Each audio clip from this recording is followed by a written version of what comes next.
Shalom, salam sejahtera dari Tuhan kita Yesus. Pada saat ini kita akan belajar dari terambil buku bab 3, yaitu menolak cara hidup orang berdosa. Dari bab ini kita sudah bercerita tentang kehidupan Yosua, kehidupan Samuel, dan sekarang kita akan kutip kehidupan daripada cerita dari Daniel. Yang pertama kita harus ketahui adalah tentang Daniel. Kemudian kita harus ketahui juga cerita ringkasan tentang Daniel. Kemudian kita harus tahu juga adalah yang ketiga, bagaimana dia caranya menolak dosa di sekitar kehidupan Daniel tersebut. Nah, yang pertama, Daniel adalah seorang hamba Tuhan yang dipilih Tuhan. Arti nama Daniel adalah Allah adalah hakimku. Itu yang pertama, dan dia berbangsa Israel. Nah, dia memiliki teman bernama Sadrak, Mesak, dan Abednego. Kita akan masuk ke cerita. Yang pertama adalah dia dibawa oleh Raja Nebukadnezar. Ketika dia dibawa di Raja Nebukadnezar, dia dipercayakan sebagai pelayan di tempat tersebut. Nah, nanti kita akan lanjut apa dosa-dosa yang ada di situ. Itu yang pertama, Raja Nebukadnezar. Kemudian pada zaman Raja Darius. Nah, di situ juga Daniel juga dites, diuji apakah imannya tetap bertahan atau dia menerima kondisi situasi pada zaman itu. Di Raja Darius, dia ditawarkan untuk menyembah kepada Allah yang bukan yang dipercayainya. Nah, kita lanjut yang ketiga.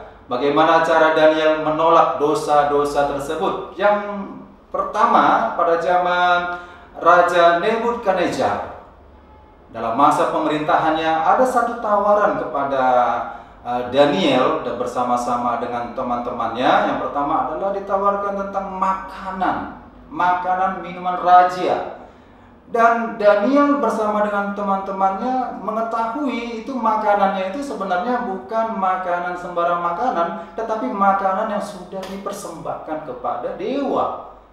Nah, iman Daniel menolak hal itu karena itu adalah dosa. Dia menolak makanan minuman raja, dia bertahan dengan makanan sayur dan buah saja.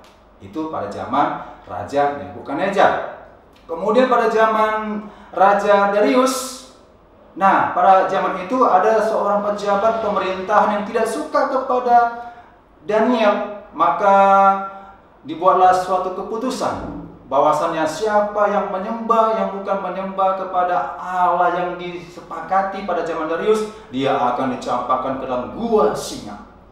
Ingat, Daniel tidak akan pernah goyah. Dia yakin Allah yang disembahnya adalah Allah yang hidup, Allah yang berkuasa, yang sanggup membela dan menolongnya. Dan Daniel berdoa sehari itu 3 kali sehari, berlutut berdoa dan memuji Tuhan. Dia bertahan.